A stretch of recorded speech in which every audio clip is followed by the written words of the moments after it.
We are here at the entrance of Pompeii. I believe there's a couple of different entrances, but we're here at the sign that says Pompeii Scavi Ruins. It just says enter, and here we go.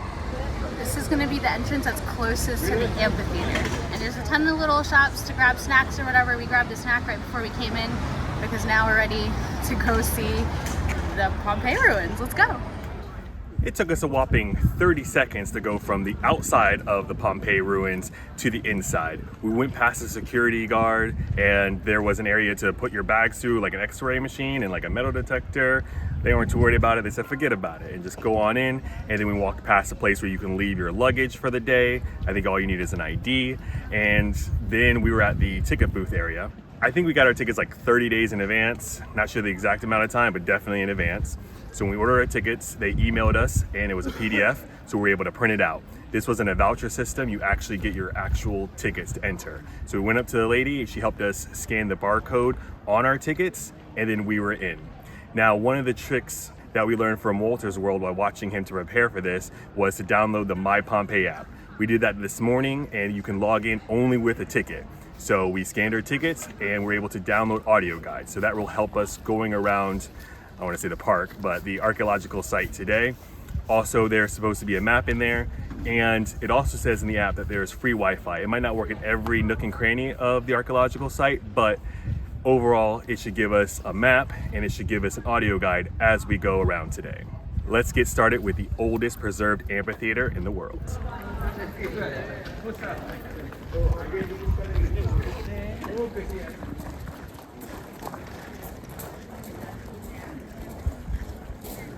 So I tried to connect to the Wi-Fi. It does say Pompeii free Wi-Fi, but there's a password. I don't know what the password is. I opened up the app to see if it said it or if it said connect to Wi-Fi. That didn't work. But the good news is because we pre-downloaded the guides, I was able to just go to the amphitheater and I hit on info, and then they have an adults or children, and click on adults and it starts playing the information for the amphitheater. So unfortunately, the audio guides work because we downloaded them, but the map does not work offline. Like there's no way to see the map unless we get connected to this Wi-Fi. So if we find someone around, then we'll ask them what the Wi-Fi code is.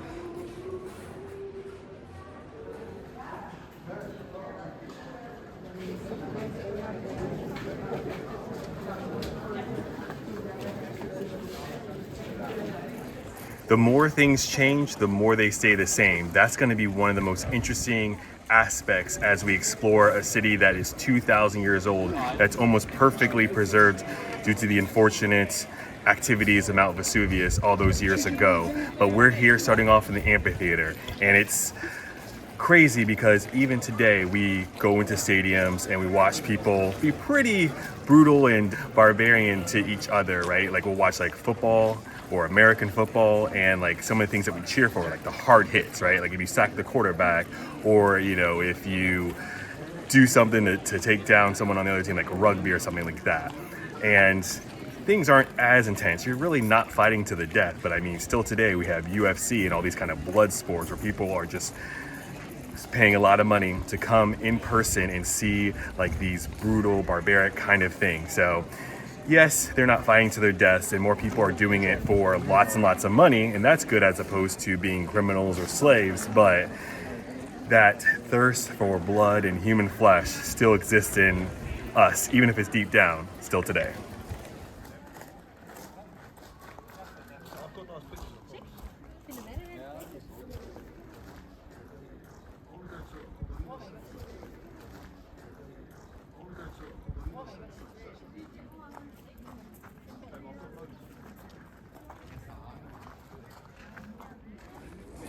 It's a little bit eerie out here because we have the dark clouds rolling in,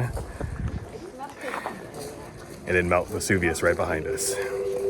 Constant reminder of what happened here.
just going through just two of these houses, it's just like unbelievable, because if you make things right, they'll last forever. I mean, this stuff, even including the interior frescoes, are 2,000 years old. Like, they don't make houses good at all. Like, you gotta replace the roof every 10 years. And here we're looking at artwork from 2,000 years ago.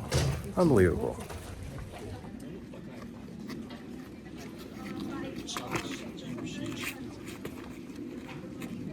We've reached our first set of stepping stones. And that is obviously where you get the modern idea of stepping stones from one thing to another. This is a little bit more necessary because back in the days, there would be water coming down from rainfall down the street. Okay, no problem with that. But also there'd be garbage, there'd be the manure of all the different animals. So it could be a little bit disgusting, especially if you don't have proper boots. If you were just wearing traditional old school kind of sandals, you wouldn't want to be stepping in all of that. So if you needed to, you can use these stepping stones to get across the street and keep your feet clean. We've stumbled upon an area that is really well maintained and preserved. You can see like the bright red painting that would be in the original architecture here. And it's cool for us because it reminds us of what Tikal would have looked like back in the day, one of the main pyramid areas of Guatemala. There was a little model and everything was red, right? Similar to how in the pyramids of Giza, everything was white with the limestone. So it's really interesting that they have some part that's not in the sun, no one can touch it, no one can come too close to it. You can see just how bright red and vibrant the walls and the buildings were here in Pompeii. If you wanted to get fast food out in the streets of Pompeii, you'd come to an area like this. There's these holes where they would cook the food in it and then be ready to go. You can tell there's like a little oven over here too. So order up, your food's ready.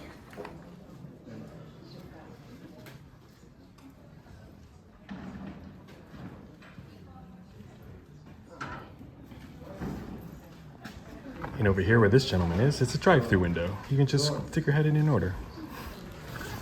Pompeii is an active archaeological site, so don't be surprised if they're working on some things. But for the most part, everything's pretty open. We get examples of all of the famous things you come here to see. But yeah, there might be a little bit of scaffolding and a little bit of work.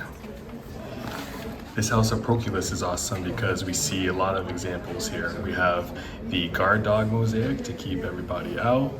We have this center pool, which will collect rainwater from this skylight here, the sky roof. And then you can see why people probably want to live here in the first place with this incredible view out back. I'm here to tell you, make sure to pack your lunch because there is a really long line in there to get food, and pricing is not horrible, but definitely not as affordable as you could find outside of the archaeological site. We've entered the Forum. This has got to be one of the best views of the entire place because everything would mostly, I think, be open except for at the opposite ends. And I guess these would probably be columns right here. Yeah, right through this archway is Vesuvius, and you get all these gorgeous mountains as well.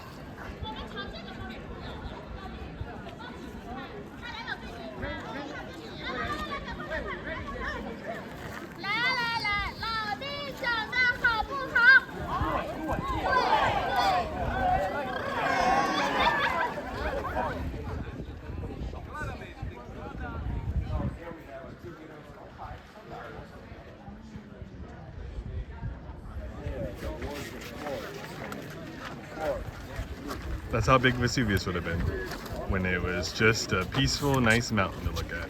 So we are looking for the famous plaster casts. We saw one when we walked in. We thought there was going to be some more, but this sign has like this emblem, which I think is pointing to where there might be some. So let's go this way.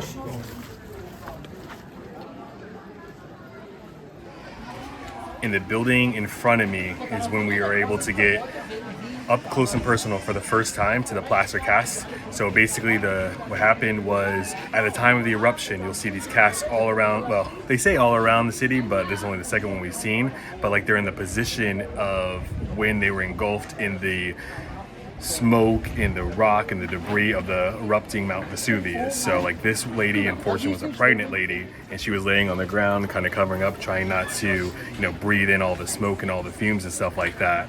And it's also an interesting fact to see like the height of them. I think that the tour guide from MSC Cruises taken all over this whole area here, but she said that she's a pregnant woman, and then women only got to like 1.60 meters, and then men got to 1.90 meters. So I know I feel like a giant in a lot of areas, but like in ancient times, the people who lived here in Pompeii, they'd only be, what is that, 4 feet? Not very tall, but it's really sad and tragic to see them in their final moments gasping for air as the volcano erupted on them in their whole city.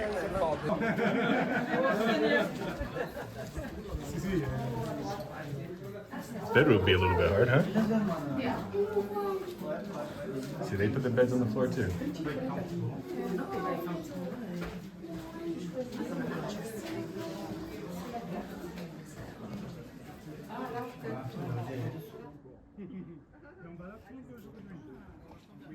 Attention, il y a une abeille.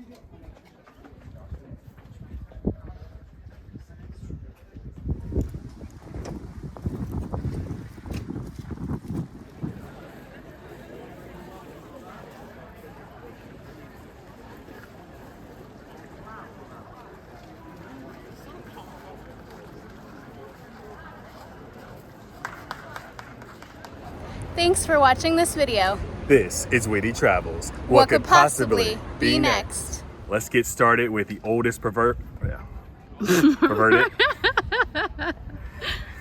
Tika.